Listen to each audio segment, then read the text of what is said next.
태국이 지금 발칵 뒤집혔습니다. 태국 캄보디아 휴전 협정이 체결되기 바로 며칠 전 단 한 건의 사건 때문이었는데요. 그 사건은 태국만이 아니라 주변 국가들, 나아가 6.25에 참전했던 모든 나라로 퍼져나갔고 전 세계는 한국을 향해 경의를 표했는데요. 때는 태국 캄보디아 휴전 협상이 연이어 결렬되던 그 순간 미국의 한 병원 중환자실에서는 태국 6.25 참전 용사의 손녀가 숨을 헐떡이며 죽는 날만을 기다리고 있었습니다. 미국의 어떤 병원도 그 어떤 의료진도 더 이상 방법이 없다고 고개를 저었는데요. 바로 그때 70년 전 한국을 살리러 왔던 한 태국 병사의 이름이 역사를 다시 움직이기 시작합니다. 할아버지가 목숨을 걸고 지켜낸 그 나라에서 과연 손녀는 살아날 수 있었을까요?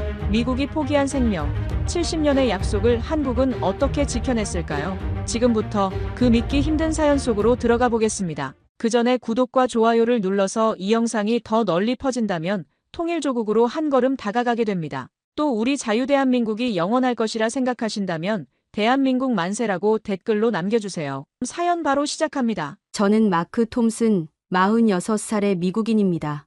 아내 수완나는 41살이고요.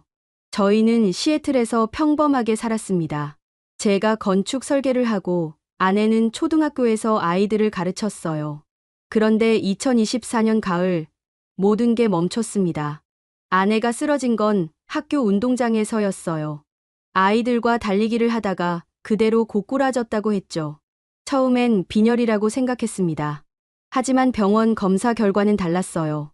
희귀 자가면역 질환이었습니다.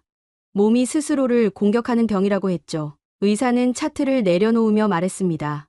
미안합니다만 우리가 할 수 있는 건 없습니다.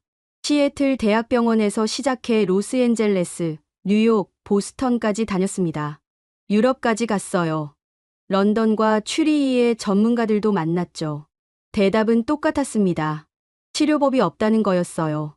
그저 통증을 줄이고 편안하게 보내는 게 최선이라고 했습니다. 병실로 돌아올 때마다 아내는 창밖만 바라봤습니다. 말이 없었어요. 저도 할 말이 없었죠. 그냥 손을 잡고 있었습니다. 아내 손은 점점 차갑고 가벼워졌어요. 2025년 2월 아내 상태는 더 나빠졌습니다. 걷기도 힘들어했어요. 병실 침대에서 대부분의 시간을 보냈죠. 심전도 기계 소리만 규칙적으로 울렸습니다. 그 소리를 들으며 저는 생각했어요. 저 소리가 언제 멈출까? 어느 날 저녁이었습니다. 병실 텔레비전에서 뉴스가 나왔어요. 태국과 캄보디아 국경에서 폭격이 있었다는 소식이었죠. 민간인도 다쳤다고 했습니다. 화면 아래 자막이 흘렀어요. 휴전 협상 또다시 결렬. 같은 자막이 며칠째 반복됐습니다. 국경에서 사람들이 죽어가는데 아무도 멈추지 못했어요. 저는 그 화면을 보며 이상한 생각이 들었습니다. 전쟁은 멈추지 못하고 아내의 심장도 곧 멈출 거라는 생각이었죠. 그때 아내 어머니가 병실에 왔습니다. 장모님은 태국 분이세요. 영어를 조금 하시지만 대부분은 아내가 통역했죠. 그날은 아내가 너무 아파서 말을 못했어요. 장모님은 가방에서 낡은 사진 한 장을 꺼냈습니다. 흑백 사진이었어요. 젊은 군인이 눈 덮인 산을 배경으로 서 있었죠. 군복을 입고 총을 들고 있었습니다. 얼굴은 어렸어요. 20살쯤 돼 보였죠. 장모님이 사진을 제게 건넸습니다. 손이 떨렸어요. 그리고 천천히 말했죠. 이 사람이 수완나 할아버지예요. 저는 사진을 들여다봤습니다. 눈밭, 군복, 어린 얼굴. 그리고 사진 뒷면에 적힌 글씨가 보였어요. 1950년 12월, 한국 화천. 한국이라는 단어에 멈칫했습니다. 6.25 전쟁이라는 걸 알았어요. 그 전쟁에 태국군도 참전했다는 건 처음 알았죠.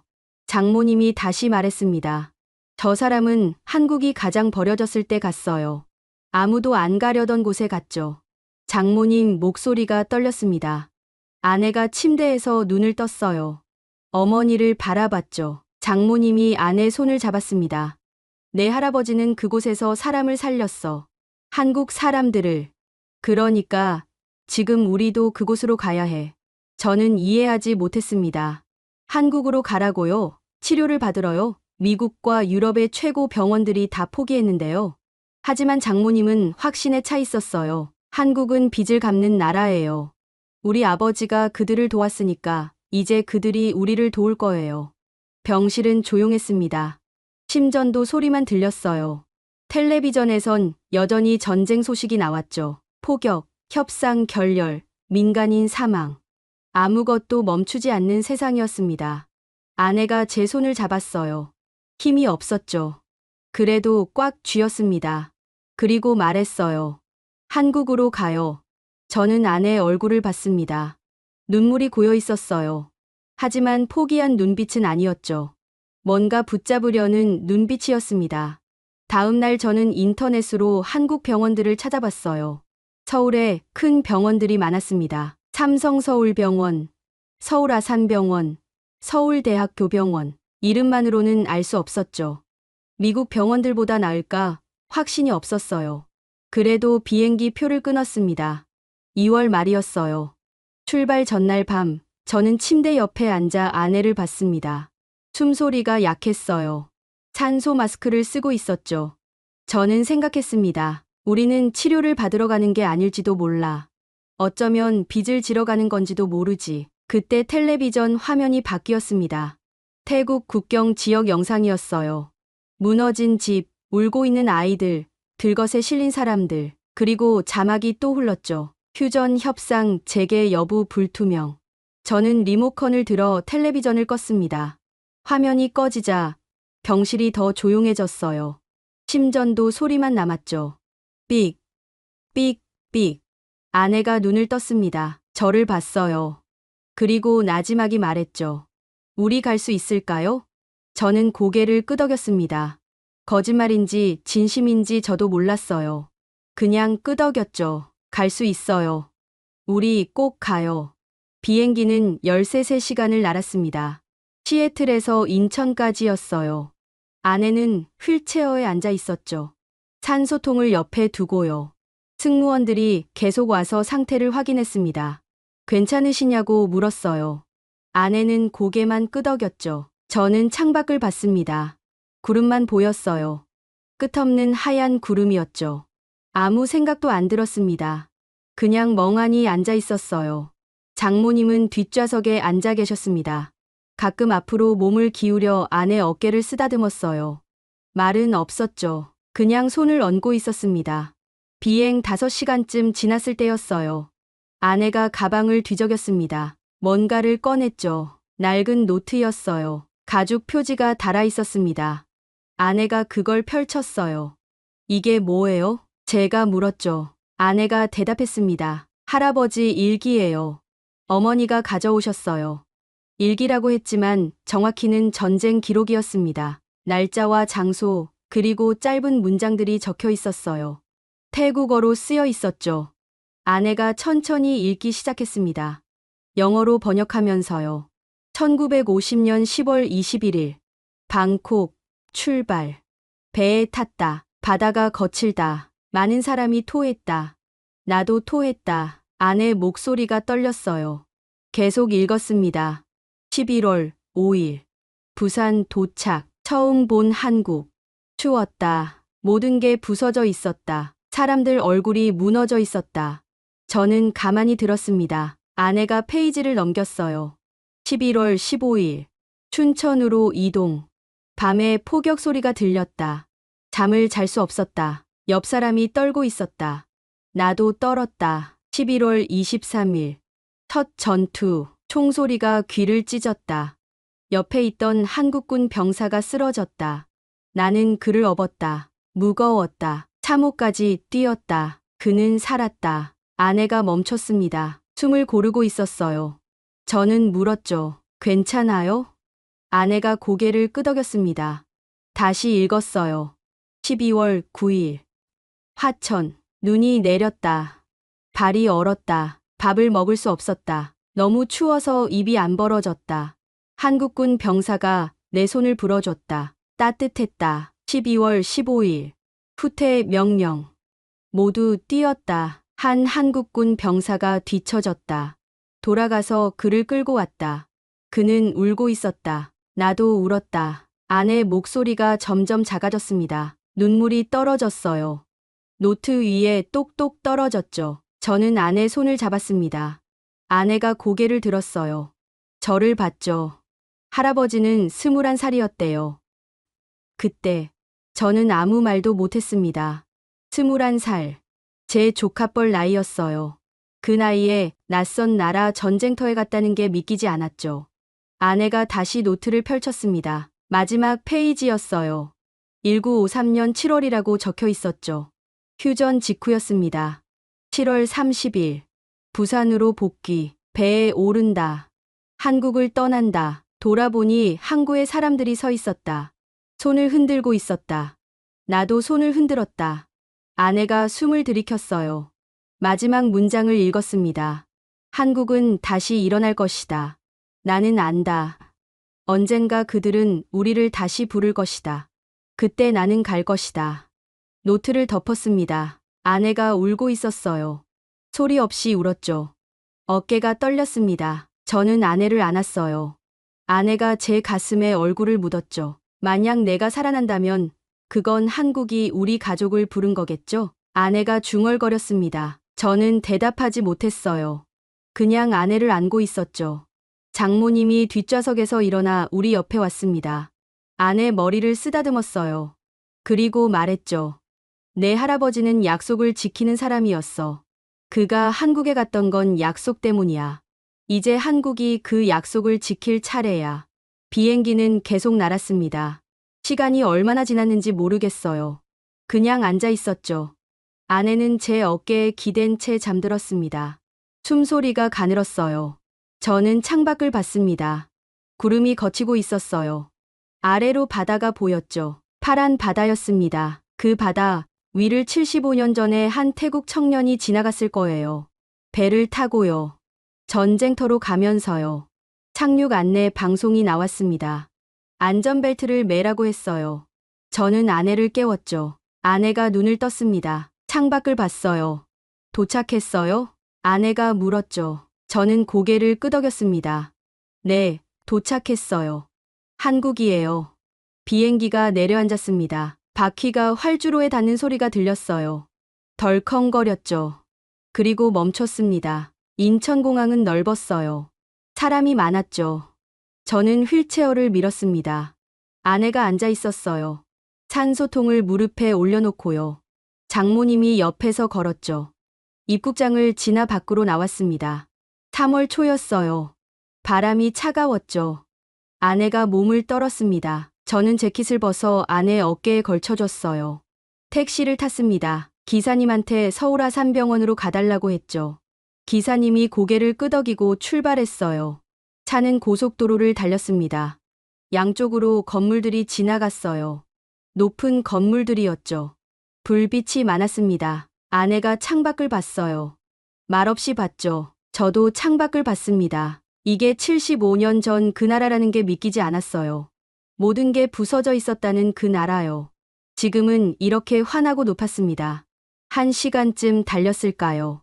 차가 병원 앞에 섰습니다. 큰 건물이었어요. 유리로 된 건물이었죠. 불이 환하게 켜져 있었습니다. 저는 휠체어를 내렸습니다. 아내를 앉혔어요. 응급실로 들어갔죠. 간호사들이 달려왔습니다. 영어로 물었어요. 어떻게 오셨어요? 저는 설명했습니다. 미국에서 왔다고, 아내가 아프다고, 치료를 받으러 왔다고요. 간호사들이 고개를 끄덕였어요. 아내를 침대로 옮겼죠. 의사가 왔습니다. 젊은 의사였어요. 영어를 잘했죠. 아내 상태를 확인했습니다. 차트를 봤어요. 미국에서 가져온 기록들이었죠. 의사 얼굴이 굳었습니다. 입원하셔야겠어요. 지금 당장요. 그렇게 우리는 한국 병원에 들어갔습니다. 75년 전 한 태국 청년이 한국에 들어왔듯이요. 다만 그는 총을 들고 왔고 우리는 빈손으로 왔죠. 그는 사람을 살리러 왔고 우리는 살려달라고 왔습니다. 병실은 13층에 있었습니다. 창밖으로 서울이 보였어요. 빌딩들이 촘촘히 서 있었죠. 밤이 되면 불빛이 켜졌습니다. 반짝였어요. 하지만 저는 그걸 볼 여유가 없었죠. 아내는 침대에 누워 있었습니다. 온몸에 선이 연결돼 있었어요. 심전도, 산소 포화도, 혈압계, 기계들이 숫자를 띄웠죠. 저는 그 숫자들을 봤습니다. 의미를 몰랐어요. 그냥 떨어지지 않기를 바랐죠. 이번 이틀째 되던 날이었습니다. 의료진이 회진을 왔어요. 교수님 한 분과 전공의 2명, 간호사 3명이었죠. 교수님이 차트를 보며 물었습니다. 미국에서는 어떤 치료를 받으셨나요? 저는 가져온 서류를 건넸어요. 두꺼운 파일이었죠. 시애틀, 로스앤젤레스, 뉴욕, 보스턴, 런던, 취리히. 모든 병원 기록이 들어 있었습니다. 교수님이 천천히 넘겼어요. 표정이 없었죠. 한참을 보더니 교수님이 고개를 들었습니다. 저를 봤어요. 그리고 말했죠. 솔직히 말씀드리겠습니다. 쉽지 않습니다. 가슴이 철렁했어요. 하지만 놀랍지는 않았죠. 예상했던 말이었으니까요. 교수님이 계속 말했습니다. 환자분 상태가 많이 진행됐어요. 면역 체계가 거의 무너진 상태죠. 장기들도 손상이 심합니다. 특히 심장과 폐가 위험해요. 치료할 수 있나요? 제가 물었습니다. 교수님이 잠시 망설였어요. 그리고 대답했죠. 시도는 해볼 수 있습니다. 하지만 성공 확률은 10%도 안 돼요. 아주 위험한 수술이 필요하거든요. 10%. 그 숫자가 귀에 박혔습니다. 저는 아내를 봤어요. 아내는 눈을 감고 있었죠. 숨소리만 들렸습니다. 가늘고 느린 숨소리였어요. 언제까지 결정해야 하나요? 제가 물었죠. 교수님이 대답했습니다. 빠를수록 좋습니다. 환자분 상태가 계속 악화되고 있거든요. 일주일 안에 결정하셔야 할 거예요. 회진이 끝났습니다. 의료진이 나갔어요. 병실이 조용해졌죠. 저는 의자에 앉았습니다. 고개를 숙였어요. 손으로 얼굴을 감쌌죠. 10%, 10번 중 1번. 아니, 어쩌면 한 번도 안 될 수도 있는 확률이었습니다. 저는 생각했어요. 우리가 왜 여기까지 왔을까? 집에서 편안하게 있는 게 나았을까?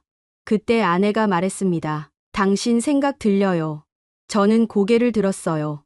아내가 눈을 뜨고 있었죠. 저를 보고 있었습니다. 아내가 미소 지었어요. 힘없는 미소였죠. 괜찮아요. 10%면 충분해요. 충분하긴 뭐가 충분해요. 제가 말했습니다. 목소리가 떨렸어요. 아내가 손을 뻗었죠. 저는 그 손을 잡았습니다. 차가웠어요. 할아버지도 그랬을 거예요. 확률 같은 건 몰랐을 거예요. 그냥 했죠. 살리려고요. 아내 말에 저는 아무 대답도 못했습니다. 그냥 손을 잡고 있었어요. 그날 밤이었습니다. 저는 병실 소파에서 잤어요. 제대로 잔 건 아니었죠. 눈만 감고 있었습니다. 1시간마다 깼어요. 아내 숨소리를 확인했죠. 들리면 다시 눈을 감았습니다. 새벽 4시쯤이었을까요? 복도가 시끄러워졌어요. 사람들이 뛰는 소리가 들렸죠. 저는 벌떡 일어났습니다. 문을 열었어요. 복도에 의료진이 모여 있었습니다. 응급카트를 밀고 있었어요. 한 병실로 들어갔죠. 비명 소리가 들렸습니다. 누군가 울고 있었어요. 저는 문을 닫았습니다. 가슴이 두근거렸어요. 손이 떨렸죠. 아내를 봤습니다. 다행히 아내는 자고 있었어요. 저는 창가로 갔습니다. 서울 야경이 펼쳐져 있었어요. 불빛들이 반짝였죠. 멀리 한강이 보였습니다. 다리에도 불이 켜져 있었어요. 아름다웠죠. 하지만 저는 그게 무섭게 느껴졌습니다. 저렇게 환한 도시에서 사람들이 죽어가고 있다는 게요. 벽에 걸린 텔레비전이 켜져 있었습니다. 소리는 꺼놨어요. 뉴스가 나오고 있었죠. 자막이 흘렀습니다. 태국 캄보디아 국경 포격, 민간인 3명 사망. 화면에는 무너진 집이 나왔어요. 사람들이 울고 있었죠. 들것에 누군가 실려 나갔습니다. 흰 천으로 덮여 있었어요. 다음 장면이었습니다. 회의실이 나왔어요. 양복 입은 사람들이 앉아 있었죠. 심각한 표정들이었습니다. 자막이 또 흘렀어요. 휴전 협상 재개, 진전 없어. 저는 리모컨을 들어 채널을 돌렸습니다. 다른 뉴스였어요. 같은 내용이었죠. 또 돌렸습니다. 역시 같았어요. 전쟁, 포격, 죽음, 협상, 결렬. 저는 텔레비전을 껐습니다. 화면이 꺼지자 방이 어두워졌어요. 심전도 소리만 들렸죠. 삑, 삑, 삑. 창밖을 다시 봤습니다. 서울 불빛이 여전히 반짝였어요. 저는 생각했습니다. 국경에서는 사람들이 죽고 이 병실에서도 한 사람이 죽어가고 있다고요. 전쟁은 늘 이렇게 가장 약한 사람부터 죽인다고요. 아침이 왔습니다. 간호사가 들어와 아내 상태를 확인했어요. 체온을 재고 혈압을 쟀죠. 그리고 기록지에 적었습니다. 간호사가 저를 봤어요. 어젯밤에 주무셨어요? 저는 고개를 가로저었습니다. 간호사가 걱정스러운 표정을 지었어요. 보호자분도 쉬셔야 해요. 환자분 곁에 계시려면 건강하셔야죠. 저는 알고 있었어요. 하지만 잘 수가 없었죠. 눈을 감으면 이상한 생각들만 들었으니까요. 오전 10시쯤이었습니다. 병원 사회복지팀에서 누가 왔어요. 젊은 여자분이었죠. 명함을 건넸습니다. 김지은 사회복지사라고 적혀 있었어요. 안녕하세요. 환자분 상담 차 왔습니다. 김지은 씨가 말했어요. 저는 고개를 끄덕였죠. 자리에 앉으라고 했습니다. 김지은 씨가 앉았어요. 태블릿을 꺼냈죠. 몇 가지 여쭤볼게요. 환자분 보험은 어떻게 되시나요? 미국 보험이요. 해외 치료도 커버됩니다. 가족 관계는요? 저는 남편이고요. 저기 계신 분이 장모님이에요. 김지은 씨가 장모님을 봤습니다. 장모님이 고개를 숙여 인사했어요. 김지은 씨가 다시 물었죠. 혹시 환자분이나 가족분 중에 한국과 특별한 인연이 있으신가요? 저는 멈칫했습니다. 특별한 인연이요? 아내를 봤어요. 아내가 고개를 끄덕였죠. 제가 대답했습니다. 아내 할아버지가 6.25 전쟁 참전용사예요. 태국군이었죠. 김지은 씨 손이 멈췄습니다. 고개를 들어 저를 봤어요. 그리고 다시 물었죠. 확실하신가요? 네, 확실해요. 증거도 있어요. 저는 가방에서 노트를 꺼냈습니다. 할아버지 일기였어요. 김지은 씨에게 건넸죠. 김지은 씨가 펼쳤습니다. 태국어로 쓰여 있었지만 날짜는 읽을 수 있었어요. 1950년, 1951년, 1952년. 김지은 씨가 사진도 봤습니다. 눈 덮인 산 앞에 선 젊은 군인이었죠. 김지은 씨 얼굴이 변했어요. 뭔가 말하려다 입을 다물었습니다. 그리고 조심스럽게 말했죠. 이 내용을 의료진과 공유해도 될까요? 저는 고개를 끄덕였습니다. 김지은 씨가 일어났어요. 노트와 사진을 들고 나갔죠. 병실이 다시 조용해졌습니다. 저는 아내를 봤어요. 아내가 말했죠. 뭔가 달라질까요? 저는 몰랐습니다. 그냥 어깨를 으쓱했어요. 아내가 눈을 감았죠. 저도 창밖을 봤습니다. 서울은 여전히 움직이고 있었어요. 차들이 다니고 사람들이 걷고 건물들이 서 있었죠. 하지만 이 병실 안에서는 시간이 멈춘 것 같았습니다. 우리는 그냥 기다리고 있었어요. 뭔가를요. 다음 날 오후였습니다. 병실 문이 열렸어요. 김지은 씨가 들어왔죠. 그런데 혼자가 아니었습니다. 뒤에 교수님 세 분이 따라 들어왔어요. 어제 회진 오셨던 교수님도 계셨죠. 분위기가 달랐습니다. 어제와는 뭔가 달랐어요. 교수님들 표정이 진지했죠. 하지만 차갑지는 않았습니다. 오히려 따뜻해 보였어요. 맨 앞에 계시던 교수님이 입을 열었습니다. 60대쯤 돼 보이는 분이었어요. 머리가 희끗했죠. 저는 이 병원 국제진료센터 소장 박종민입니다. 환자분 상황에 대해 들었어요. 박종민 교수님이 말했습니다. 목소리가 차분했어요. 저는 고개를 숙여 인사했죠. 네, 감사합니다. 박종민 교수님이 침대 옆으로 왔습니다. 아내를 봤어요. 아내가 눈을 떴죠. 박종민 교수님이 미소 지었습니다. 안녕하세요. 많이 힘드시죠? 아내가 고개를 끄덕였어요. 박종민 교수님이 의자를 끌어당겨 앉았습니다. 그리고 말했죠. 할아버님이 6.25 전쟁에 참전하셨다고 들었어요. 네, 태국군이었어요. 아내가 대답했습니다. 목소리가 작았어요. 박종민 교수님이 고개를 끄덕였죠. 일기를 봤습니다. 김 사회복지사님이 보여주셨어요. 화천, 춘천에 계셨네요. 네, 그렇다고 들었어요. 박종민 교수님이 잠시 말을 멈췄습니다. 그리고 천천히 말했어요. 제 아버지도 그때 그 근처에 계셨어요. 국군 2등병이었죠. 19살이었습니다. 저는 깜짝 놀랐습니다. 아내도 눈을 크게 떴어요. 박종민 교수님이 계속 말했죠. 아버지가 돌아가시기 전에 말씀하셨어요. 태국군 병사한테 목숨을 구했다고요. 참호에서 총 맞고 쓰러졌는데 태국 병사가 업고 나왔다고 했죠. 아내가 숨을 들이켰습니다. 저도 숨이 멎는 것 같았어요. 박종민 교수님이 말했습니다. 그분이 할아버님이실 수도 있고 아닐 수도 있죠. 하지만 중요한 건 그게 아닙니다. 박종민 교수님이 일어났습니다. 다른 교수님들을 돌아봤어요. 그리고 다시 우리를 봤죠. 중요한 건 할아버님이 우리를 위해 여기 오셨다는 거예요. 그때 한국은 아무것도 아니었어요. 아무도 안 오려던 곳이었죠. 그런데 오셨어요. 목소리가 떨렸습니다. 박종민 교수님이 잠시 말을 멈췄어요. 숨을 고르고 다시 말했죠. 이건 치료 여부의 문제가 아닙니다. 우리가 갚아야 할 역사예요. 병실이 조용해졌습니다. 아무도 말하지 않았어요. 저는 눈물이 날 것 같았죠.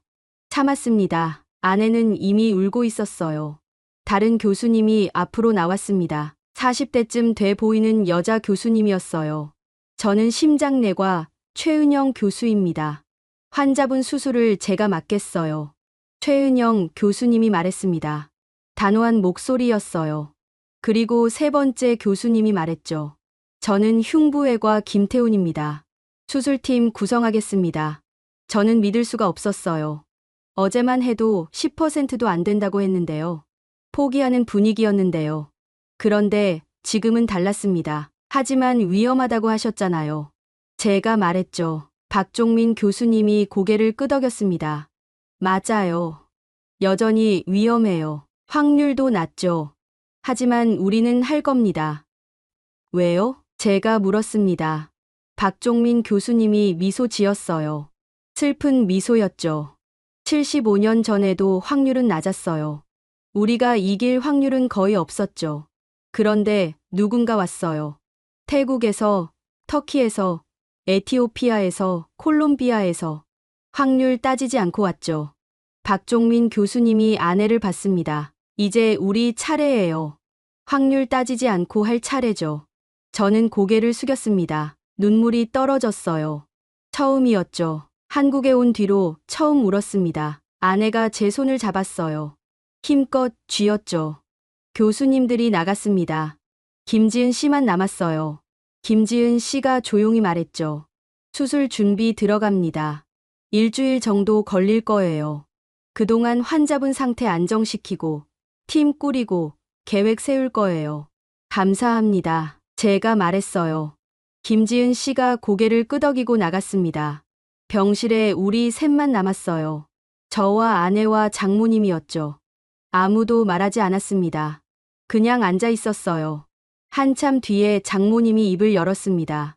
아버지가 아셨을까요? 이렇게 될 줄요. 장모님이 중얼거렸어요. 창밖을 보고 계셨죠. 목소리가 떨렸습니다. 아버지는 돌아오신 뒤에 한 번도 한국 이야기 안 하셨어요. 물어봐도 대답 안 하셨죠. 그냥 일기만 쓰셨어요. 혼자서요. 장모님이 고개를 돌려 우리를 봤습니다. 눈물이 흘렀어요. 이제 알 것 같아요. 왜 말 안 하셨는지. 너무 아팠던 거예요. 그 기억이요. 저는 아무 말도 못했습니다. 그냥 고개를 숙이고 있었어요.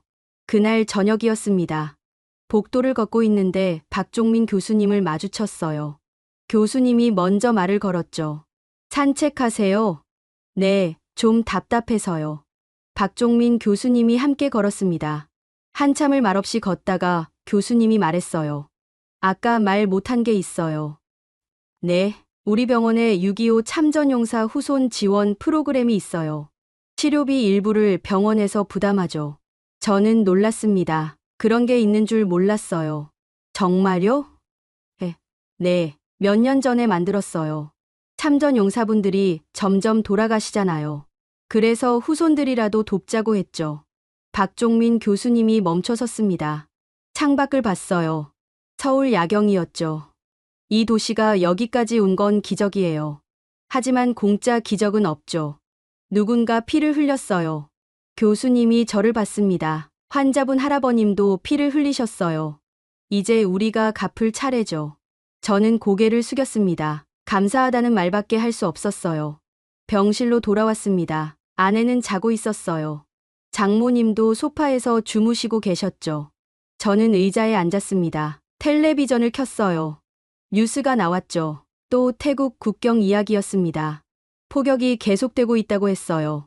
사상자가 늘고 있다고 했죠. 하지만 이번엔 달랐어요. 화면에 회의장이 나왔습니다. 양복 입은 사람들이 앉아 있었어요. 자막이 흘렀죠. 휴전 협상 재개, 의료 협력 조항 논의 중. 의료 협력이라는 단어가 눈에 들어왔습니다. 무슨 의미인지는 몰랐어요. 하지만 뭔가 움직이고 있다는 느낌이 들었죠. 저는 텔레비전을 껐습니다. 아내를 봤어요. 고요히 자고 있었죠. 숨소리가 규칙적이었습니다. 창밖을 봤습니다. 서울 불빛이 반짝였어요. 이 도시 어딘가에서 누군가 우리를 위해 움직이고 있었죠. 75년 전 약속을 지키기 위해서요. 저는 처음으로 생각했습니다. 어쩌면 우리가 살 수도 있겠다고요. 일주일이 지났습니다. 수술 날짜가 잡혔어요. 3월 22일이었죠. 이틀 뒤였습니다. 그동안 아내는 여러 검사를 받았어요. CT, MRI, 초음파, 혈액 검사. 매일 뭔가를 찔렀죠. 아내는 아무 말 없이 받았습니다. 표정이 없었어요. 밤마다 저는 복도를 걸었습니다. 잠이 안 왔어요. 병원 복도는 밤에도 환했죠. 형광등이 쉬지 않고 켜져 있었습니다. 간호사들이 조용히 움직였어요. 카트 끄는 소리만 들렸죠. 어느 날 밤이었습니다. 3월 21일, 수술 전날 밤이었어요. 저는 병실 소파에 누워 있었죠. 눈을 감고 있었지만 잠들지 못했습니다. 갑자기 기계 소리가 달라졌어요. 심전도 소리였죠. 삑삑삑 빠르게 울렸습니다. 저는 벌떡 일어났어요. 아내를 봤죠. 아내가 몸을 떨고 있었습니다. 얼굴이 새하얗게 질려 있었어요. 입술이 파랬죠. 숨을 헐떡였습니다. 수았나. 저는 소리쳤어요. 아내가 대답하지 않았죠. 그냥 떨기만 했습니다. 저는 비상벨을 눌렀어요. 간호사들이 뛰어왔습니다. 의사도 왔어요. 사람들이 침대 주위로 모였죠. 누군가 저를 밀었습니다. 나가 계세요. 간호사가 소리쳤어요. 저는 복도로 밀려났죠. 문이 닫혔습니다. 안에서 소리가 들렸어요. 기계 소리, 사람들 목소리, 급한 발소리. 저는 벽에 기댔습니다. 다리에 힘이 없었어요. 주저앉았죠. 복도 바닥에 그냥 앉아 있었습니다. 얼마나 지났을까요? 시간 감각이 없었어요. 그냥 앉아 있었죠. 장모님이 달려왔습니다. 로비에 계셨던 모양이었어요. 무슨 일이에요? 장모님이 물었죠. 저는 대답하지 못했습니다. 그냥 병실 문을 가리켰어요. 장모님도 제 옆에 주저앉았죠. 문이 열렸습니다. 의사가 나왔어요. 젊은 전공의였죠. 얼굴에 땀이 흘렀습니다. 저는 벌떡 일어났어요. 어떻게 됐어요? 제가 물었죠. 전공의가 숨을 고르며 말했습니다. 일단 안정됐어요. 심정지 직전까지 갔는데 다시 잡았습니다. 심정지요? 목소리가 떨렸어요. 전공의가 고개를 끄덕였죠. 네, 위험했어요. 지금은 중환자실로 옮겼습니다. 수술은 어떻게 돼요? 내일인데요. 전공의가 잠시 망설였습니다. 그리고 말했어요. 교수님들이 회의 중이에요. 곧 오실 겁니다. 전공의가 들어갔습니다. 저는 그 자리에 서 있었어요. 장모님이 제 팔을 잡았죠. 떨고 있었습니다. 1시간쯤 지났을까요? 박종민 교수님과 최은영 교수님이 왔어요. 표정이 무거웠죠. 박종민 교수님이 입을 열었습니다. 환자분 상태가 많이 나빠졌어요. 오늘 밤 심장이 거의 멈출 뻔했죠. 수술은요? 제가 물었습니다. 최은영 교수님이 대답했어요. 예정대로 하긴 어려워요. 지금 상태로는 수술대에 올리는 것 자체가 위험하거든요. 그럼 어떻게 해요? 목소리가 커졌습니다. 저는 참을 수가 없었어요. 최은영 교수님이 조용히 말했죠. 이틀 더 기다려야 해요. 상태를 안정시키고 수술해야죠. 이틀 동안 또 이런 일 생기면요. 제가 소리쳤습니다. 박종민 교수님이 제 어깨에 손을 올렸어요. 그럴 수도 있어요. 하지만 지금 수술하면 살 확률이 더 낮아요. 저는 벽에 주먹을 쳤습니다. 아팠어요. 하지만 마음보다는 덜 아팠죠. 박종민 교수님이 말했습니다. 중환자실에서 24시간 지켜볼 겁니다. 최선을 다하겠어요. 교수님들이 가셨습니다. 저는 복도에 주저앉았어요. 고개를 숙였죠. 눈물이 떨어졌습니다. 바닥에 똑똑 떨어졌어요. 장모님이 제 등을 쓰다듬었습니다. 말없이 쓰다듬었어요. 저는 울었죠. 소리 내서 울었습니다. 중환자실 앞 대기실로 갔습니다. 작은 방이었어요. 딱딱한 의자만 있었죠. 창문도 없었습니다. 저는 의자에 앉았어요. 장모님도 앉았죠. 벽에 시계가 걸려 있었습니다. 째깍째깍 소리를 냈어요. 새벽 3시를 가리키고 있었죠. 저는 그 시계를 봤습니다. 초침이 움직였어요. 한 칸, 또 한 칸. 장모님이 가방을 뒤적였습니다. 뭔가를 꺼냈어요. 할아버지 사진이었죠. 그 눈밭 앞에 선 젊은 군인이었습니다. 장모님이 사진을 쥐고 눈을 감았어요.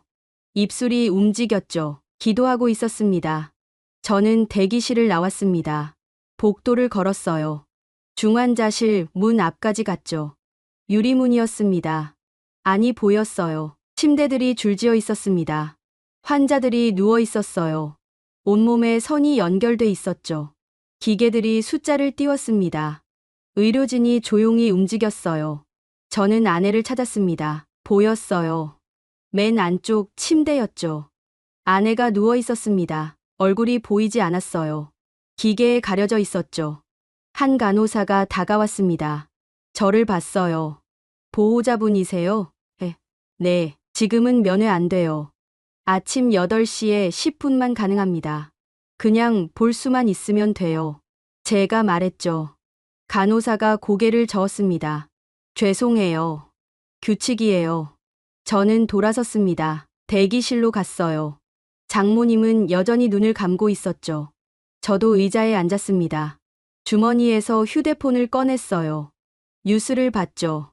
습관이었습니다. 화면에 기사가 떴어요. 태국 캄보디아 국경 충돌 격화, 사상자 20명 넘어. 기사를 눌렀습니다. 사진들이 나왔어요. 무너진 건물, 불타는 차, 울고 있는 사람들. 저는 화면을 스크롤했죠. 다른 기사가 보였습니다. 휴전 협상 난항, 중재안 또 거부돼. 저는 휴대폰을 껐습니다. 주머니에 넣었어요. 고개를 뒤로 젖혔죠. 천장을 봤습니다. 흰 천장이었어요. 형광등이 눈부셨죠. 생각했습니다. 전쟁은 늘 이렇게 가장 약한 사람부터 죽인다고요. 국경에서도, 병원에서도요. 힘없는 사람들만 죽어간다고요. 시계가 째깍거렸습니다. 시간이 흘렀어요. 새벽 4시, 5시, 6시. 저는 눈을 감았죠. 잠들지 못했습니다. 그냥 감고 있었어요. 7시 30분이었습니다.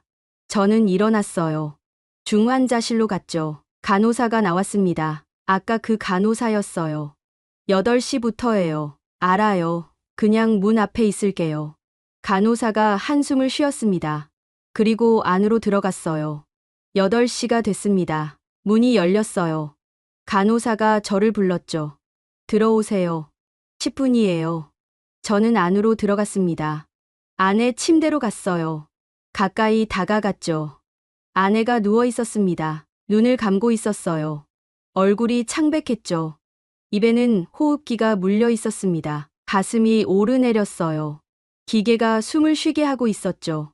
저는 아내 손을 잡았습니다. 차갑고 가벼웠어요. 아무 힘이 없었죠. 저는 말했습니다. 나예요. 여보. 대답이 없었습니다. 당연했죠. 의식이 없었으니까요. 저는 계속 말했어요. 버텨요. 조금만 더요. 우리 이렇게까지 왔잖아요. 눈물이 떨어졌습니다. 아내 손 위에 떨어졌어요. 저는 닦지 않았죠. 그냥 두었습니다. 할아버지가 여기까지 오셨어요. 우리도 여기까지 왔고요. 포기하면 안 돼요. 간호사가 다가왔습니다. 어깨를 두드렸어요. 시간 다 됐어요. 저는 고개를 끄덕였습니다. 아내 손을 놓았어요. 일어섰죠. 한 번 더 아내를 봤습니다. 그리고 나왔어요. 대기실로 돌아왔습니다. 장모님이 저를 봤어요. 어때요? 자고 있어요. 저는 그렇게만 말했습니다. 더 말할 수가 없었어요. 장모님도 더 묻지 않았죠. 시간이 또 흘렀습니다. 아침이 지나고 점심이 됐어요. 저는 아무것도 먹지 않았죠. 입맛이 없었습니다. 장모님도 드시지 않았어요. 오후 2시쯤이었습니다. 박종민 교수님이 오셨어요. 표정이 여전히 무거웠죠. 환자분 상태가 조금 나아졌어요. 정말요? 제가 물었습니다. 박종민 교수님이 고개를 끄덕였어요. 네, 심박이 안정됐어요. 혈압도 올라갔고요. 내일 수술 진행하겠습니다.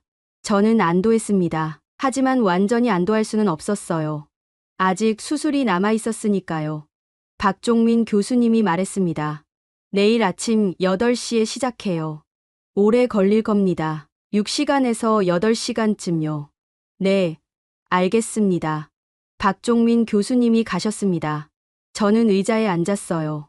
장모님이 제 손을 잡았죠. 떨고 있었습니다. 괜찮을 거예요.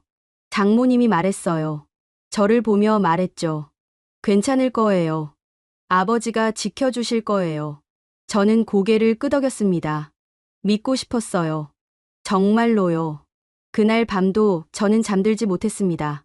대기실 의자에 앉아 있었어요. 눈만 감고 있었죠. 시계 소리가 들렸습니다. 째깍째깍. 한 칸씩 움직였어요.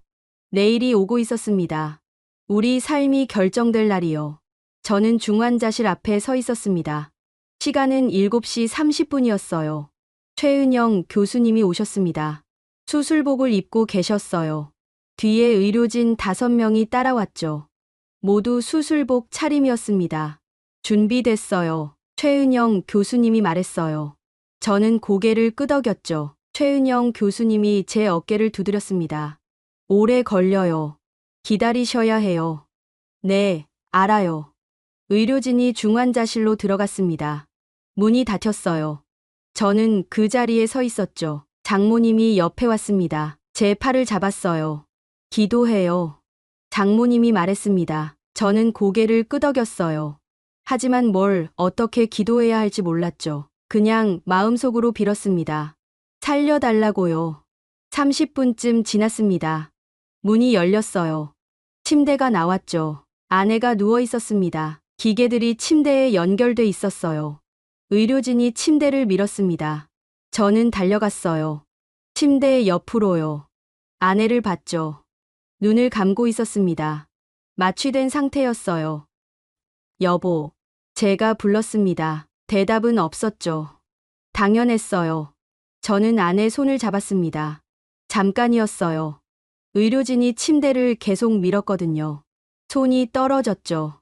침대가 복도를 지나갔습니다. 엘리베이터에 탔어요. 문이 닫혔죠. 저는 그 자리에 서 있었습니다. 장모님이 제 손을 잡았어요. 가요. 수술실 앞으로요. 우리는 계단으로 내려갔습니다. 2층이었어요. 수술실이 있는 층이었죠. 복도를 걸었습니다. 긴 복도였어요. 수술실 대기실이 보였습니다. 작은 방이었어요. 의자 몇 개가 있었죠. 저는 안으로 들어갔습니다. 창문이 있었어요. 밖이 보였죠. 비가 내리기 시작했습니다. 창문에 빗방울이 맺혔어요. 흘러내렸죠. 저는 그걸 봤습니다. 8시가 됐습니다. 수술이 시작된 시간이었어요. 저는 시계를 봤죠. 초침이 움직였습니다. 한 칸, 또 한 칸. 장모님은 의자에 앉아 계셨습니다. 눈을 감고 계셨어요. 입술이 움직였죠. 기도하고 있었습니다. 저도 앉았어요. 고개를 숙였죠. 시간이 흘렀습니다. 9시, 10시, 11시. 아무 소식이 없었어요. 저는 복도를 왔다 갔다 했죠. 가만히 앉아 있을 수가 없었습니다. 정오가 됐습니다. 4시간이 지났어요. 수술실 문이 열렸죠. 간호사가 나왔습니다. 저는 달려갔어요. 어떻게 됐어요? 제가 물었습니다. 간호사가 고개를 저었어요. 아직 진행 중이에요. 조금 더 걸릴 거예요. 환자는 괜찮아요. 지금은 안정적이에요. 간호사가 다시 들어갔습니다. 저는 대기실로 돌아왔어요. 장모님이 저를 봤죠. 뭐래요? 아직이래요. 저는 앉았습니다. 손으로 얼굴을 감쌌어요. 눈을 감았죠. 오후 2시였습니다. 6시간이 지났어요. 문이 다시 열렸습니다. 이번엔 최은영 교수님이었어요. 얼굴에 땀이 흘렀죠. 마스크를 벗었습니다. 저는 벌떡 일어났습니다. 교수님 앞으로 갔어요. 어떻게 됐어요? 최은영 교수님이 숨을 고르며 말했습니다. 합병증이 생겼어요. 가슴이 철렁했어요. 교수님이 계속 말했죠. 심장 판막 쪽에 문제가 생겼어요. 예상보다 손상이 심했거든요. 그럼 어떻게 해요? 지금 처치하고 있어요. 시간이 더 걸릴 겁니다. 얼마나요? 모르겠어요. 몇 시간 더요. 최은영 교수님이 다시 들어갔습니다. 문이 닫혔어요. 저는 벽에 기댔죠. 다리에 힘이 없었습니다. 장모님이 다가왔어요. 저를 안았죠. 떨고 있었습니다. 저도 떨었어요. 우리는 그렇게 서 있었습니다. 오후 4시였습니다. 8시간이 지났어요. 문이 열렸죠. 박종민 교수님이 나왔습니다. 수술복을 입고 계셨어요. 얼굴이 창백했죠. 들어오세요. 박종민 교수님이 말했어요. 저는 따라 들어갔습니다. 장모님도 왔죠. 작은 방이었어요. 상담실이었습니다. 우리는 앉았어요. 박종민 교수님이 마주 앉았죠. 한숨을 쉬었습니다. 상황이 좋지 않아요. 교수님이 말했어요. 저는 숨이 멎는 것 같았죠. 심장 손상이 심각해요. 판막만이 아니라 근육도 상했어요. 수술을 계속하면 위험해요. 그럼 어떻게 해요? 제가 물었습니다. 목소리가 떨렸어요. 박종민 교수님이 대답했죠. 중단할 수도 있어요. 지금 상태로 봉합하고 끝낼 수 있죠. 그럼 환자는요? 살 수는 있어요. 하지만 완치는 안 돼요. 상태가 나아지지 않아요. 저는 고개를 숙였습니다. 눈물이 떨어졌어요. 박종민 교수님이 계속 말했죠. 아니면 계속할 수 있어요. 끝까지 해볼 수 있죠. 확률은요? 모르겠어요. 정말로요. 박종민 교수님 목소리가 떨렸습니다. 처음이었어요. 교수님 목소리가 떨리는 게요. 하지만 하겠습니다. 제가 책임지겠어요. 왜요? 제가 물었습니다. 박종민 교수님이 저를 봤어요. 눈이 붉었죠. 이 환자는 통계가 아니에요. 숫자가 아니죠. 이 환자는 우리가 기억해야 할 사람이에요. 교수님이 일어났습니다. 계속하겠습니다. 끝까지요. 박종민 교수님이 나갔습니다. 문이 닫혔어요. 저는 의자에 앉아 있었죠. 장모님이 제 손을 잡았습니다. 믿어요. 장모님이 말했어요. 저는 고개를 끄덕였죠. 오후 6시였습니다. 10시간이 지났어요. 밖은 어두워졌죠. 비는 계속 내렸습니다. 창문에 빗소리가 들렸어요. 저는 복도를 걷고 있었습니다. 가만히 있을 수가 없었어요. 걷다가 창문 앞에 섰죠. 밖을 봤습니다. 서울이었어요. 불빛이 켜지기 시작했죠. 건물마다 불이 들어왔습니다. 비에 젖은 도시였어요. 저는 생각했죠. 저 안에서 얼마나 많은 사람이 살고 죽을까요? 8시였습니다. 12시간이 지났어요. 문이 열렸죠. 간호사가 나왔습니다. 저를 불렀어요. 보호자분. 저는 달려갔습니다. 간호사가 말했어요. 수술 끝났어요. 환자는요? 중환자실로 갔어요. 교수님이 곧 오실 겁니다. 간호사가 들어갔습니다. 저는 그 자리에 서 있었어요. 장모님이 달려왔죠. 끝났대요? 네, 끝났대요.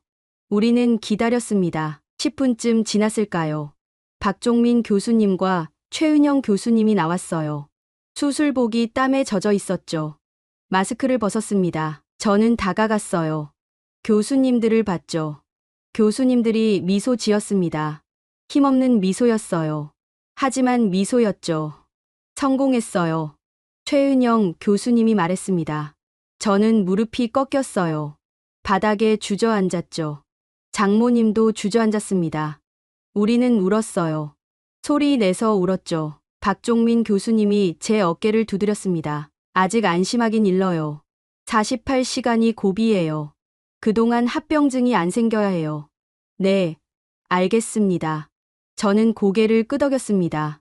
눈물을 닦았어요. 일어섰죠. 환자 보고 싶으시죠? 중환자실 가세요. 최은영 교수님이 말했어요. 저는 고개를 끄덕였죠. 우리는 중환자실로 갔습니다. 아내가 누워 있었어요. 기계들이 연결돼 있었죠. 얼굴이 창백했습니다. 하지만 숨 쉬고 있었어요. 살아 있었죠. 저는 아내 손을 잡았습니다. 따뜻했어요. 차갑지 않았죠. 저는 울었습니다. 손을 잡고 울었어요. 고마워요. 버텨줘서요. 제가 중얼거렸습니다. 아내는 대답하지 않았어요. 자고 있었죠. 하지만 괜찮았습니다. 살아 있었으니까요. 48시간이 지났습니다. 합병증은 없었어요. 아내는 안정적이었죠. 의료진은 안도했습니다. 저도 안도했어요. 일주일이 지났습니다. 아내가 눈을 떴어요. 처음으로요. 저를 봤죠. 미소 지었습니다. 힘없는 미소였어요. 하지만 미소였죠. 우리 살았네요. 아내가 중얼거렸습니다. 목소리가 가늘었어요. 저는 아내 손을 잡았죠. 네, 살았어요. 우리요. 2주가 지났습니다. 아내는 일반 병실로 옮겼어요. 상태가 좋아졌거든요. 걷기 연습을 시작했죠. 처음엔 몇 걸음만 걸었습니다. 다음엔 조금 더 걸었어요. 박종민 교수님이 회진을 왔습니다. 차트를 보며 고개를 끄덕였어요. 잘하고 계세요. 회복이 빨라요. 언제 퇴원할 수 있어요? 아내가 물었습니다. 박종민 교수님이 미소 지었어요. 한 달쯤 더 있어야 해요. 완전히 회복돼야 하거든요. 그래도 괜찮아요. 살았으니까요. 아내가 말했죠. 박종민 교수님이 고개를 끄덕였습니다. 어느 날이었습니다. 김지은 사회복지사가 왔어요. 태블릿을 들고 있었죠. 보여드릴 게 있어요. 김지은 씨가 말했습니다. 태블릿을 켰어요. 기사가 보였죠. 저는 읽었습니다. 태국 캄보디아 휴전 협정 최종안 합의 기사를 눌렀어요. 내용이 나왔죠. 양국은 민간인 보호 및 의료 협력 조항에 합의했다. 이 조항에는 전쟁 피해자 치료를 위한 국제 협력 사례가 명시됐다. 더 읽었습니다. 특히 태국 6.25 참전용사의 손녀가 한국에서 치료받아 생존한 사례가 포함됐다. 이 사례는 국경을 넘는 인도주의적 의료 협력의 상징으로 제시됐다. 저는 화면을 봤습니다. 믿을 수가 없었어요. 아내를 봤죠. 아내도 놀란 표정이었습니다. 우리 이야기예요? 아내가 물었어요. 김지은 씨가 고개를 끄덕였죠. 네, 환자분 이야기예요. 병원에서 외교부에 보고했거든요. 그게 협상 테이블에 올라갔어요. 그래서요? 휴전 조항 중 하나가 됐어요. 민간인 보호 조항이요. 환자분 사례가 그 근거로 쓰였죠. 저는 아무 말도 못했습니다. 그저 화면을 봤어요. 장모님이 울고 있었죠. 소리 없이 울었습니다. 아버지가 하셨어요. 장모님이 중얼거렸어요. 사진을 꺼냈죠. 할아버지 사진이었습니다. 눈밭 앞에 선 젊은 군인이요. 아버지가 75년 전에 하신 일이 지금 전쟁을 멈췄어요. 김지은 씨가 다른 기사를 보여줬습니다. 태국 캄보디아, 내일 휴전 조인식. 조인식이 내일이래요. 생중계된대요. 다음 날이었습니다. 4월 15일이었어요. 우리는 병실에서 텔레비전을 켰죠. 뉴스 채널이었습니다. 화면에 큰 방이 나왔어요. 긴 탁자가 있었죠. 양쪽에 사람들이 앉아 있었습니다. 양복을 입고 있었어요. 아나운서가 말했습니다. 지금 태국 방콕에서 태국 캄보디아 휴전 조인식이 진행되고 있습니다. 한 남자가 서류를 펼쳤어요. 펜을 들었죠. 서명했습니다. 다른 남자도 서명했어요. 사람들이 박수쳤죠. 아나운서가 계속 말했습니다. 이번 휴전 협정에는 민간인 보호 조항이 포함됐습니다. 특히 국제의료 협력 사례가 명시돼 주목받고 있습니다. 화면이 바뀌었어요. 기자가 나왔죠. 이번 협정의 배경에는 한 감동적인 이야기가 있습니다. 태국 6.25 참전용사의 손녀가 한국에서 치료받아 생존한 사례인데요. 저는 아내를 봤습니다. 아내가 화면을 보고 있었어요. 눈물이 흘렀죠. 저도 울었습니다. 기자가 계속 말했습니다. 이 사례는 전쟁의 상처를 치유하고 국경을 넘어 생명을 구하는 인도주의의 상징이 됐습니다. 화면이 다시 조인식장으로 바뀌었어요. 사람들이 악수하고 있었죠. 웃고 있었습니다. 저는 텔레비전을 껐습니다. 병실이 조용해졌어요. 우리는 말없이 앉아 있었죠. 한참 뒤에 아내가 말했습니다. 할아버지한테 가고 싶어요. 어디요? 전쟁기념관이요. 할아버지 이름이 있을 거예요. 박종민 교수님께 여쭤봤습니다. 외출이 가능하냐고요. 교수님이 고개를 끄덕였어요. 짧게요. 한두 시간이면 돼요. 다음 날이었습니다. 우리는 택시를 탔어요. 용산 전쟁기념관으로 갔죠. 아내는 휠체어에 앉아 있었습니다. 아직 오래 걷긴 힘들었어요. 기념관은 컸습니다. 넓은 마당이 있었어요. 건물이 웅장했죠. 우리는 안으로 들어갔습니다. 6.25 전쟁 전시관으로 갔어요. 사진들이 걸려 있었죠. 무너진 서울, 피난민들, 군인들. 저는 천천히 봤습니다. 한쪽 벽에 명단이 있었어요. 참전국 명단이었죠. 태국도 있었습니다. 아내가 휠체어를 멈췄어요. 여기에요. 아내가 말했습니다. 명단을 봤어요. 태국군 참전 용사 명단이었죠. 알파벳 순으로 정리돼 있었습니다. 장모님이 손가락으로 찾았어요.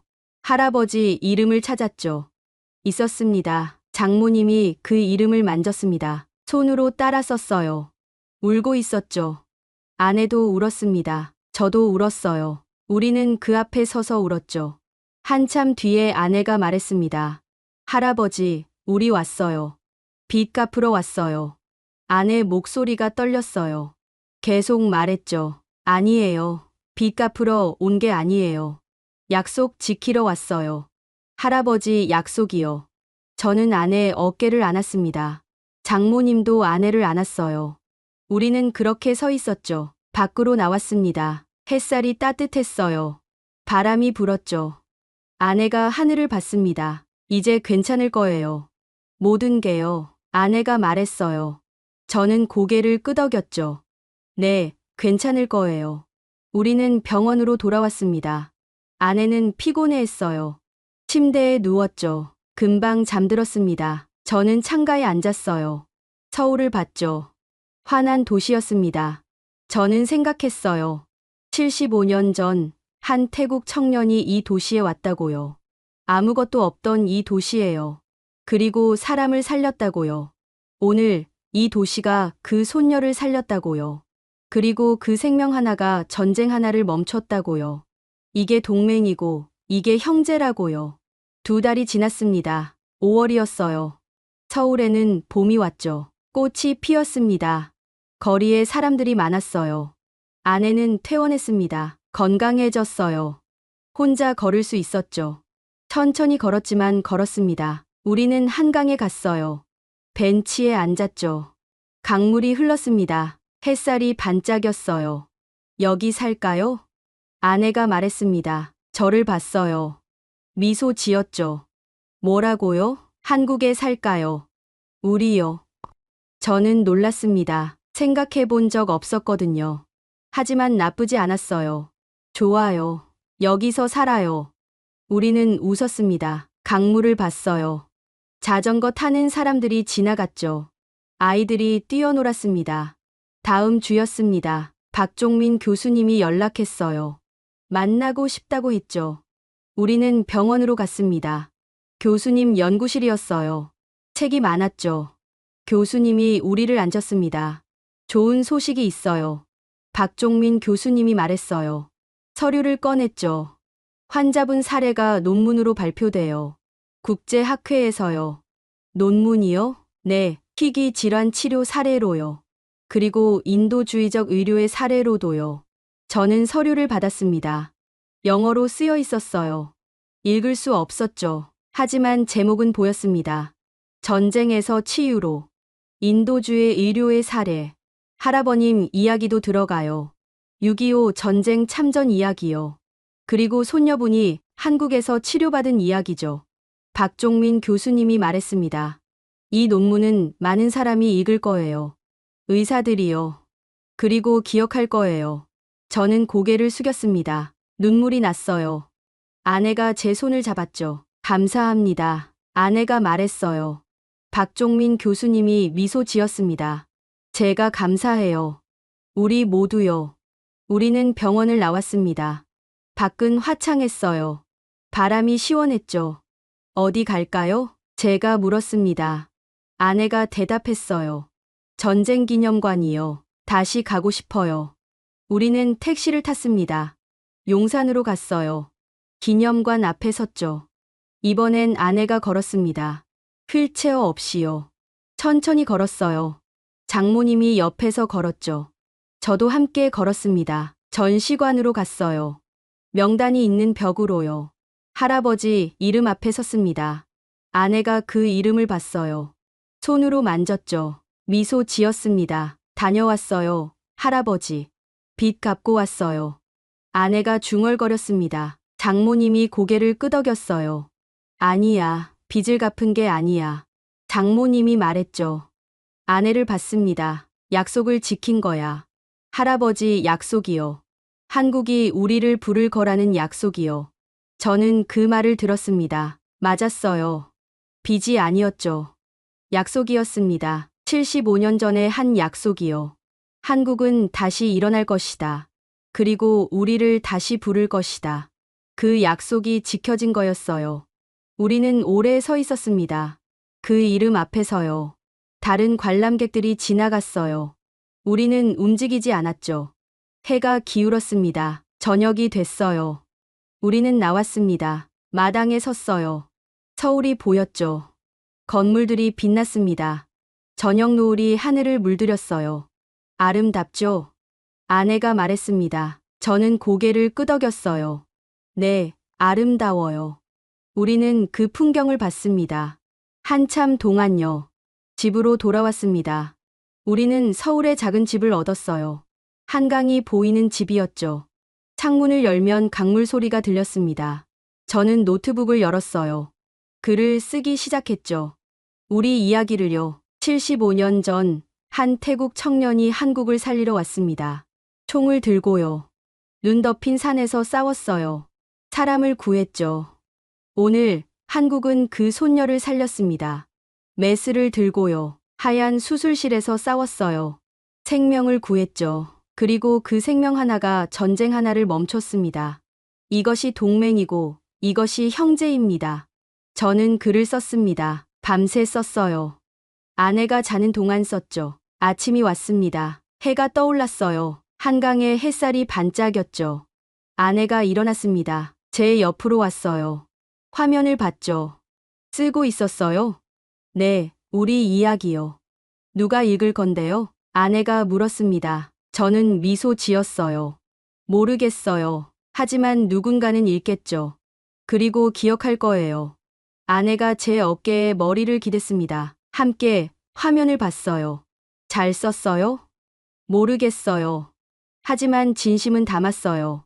우리는 창밖을 봤습니다. 서울이었어요. 환한 도시였죠. 사람들이 살아가는 도시였습니다.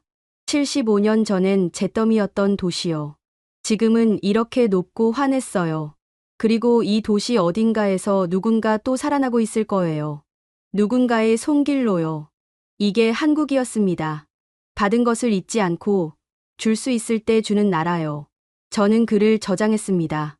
그리고 아내를 안았어요. 사랑해요. 제가 말했죠. 아내가 미소 지었습니다. 저도요. 당신을 사랑해요. 그리고 이 도시도요. 우리는 한강을 봤습니다. 강물이 흘렀어요. 끝없이 흘렀죠. 그 물결 위로 햇살이 춤췄습니다. 반짝이며 춤췄어요. 아름다웠습니다. 여러분은 언제 한국이 따뜻하다고 느끼셨나요? 75년 전 약속 하나가 오늘 한 생명을 살렸고 그 생명이 전쟁을 멈췄습니다. 이 이야기가 마음에 닿으셨다면 구독과 좋아요 부탁드립니다.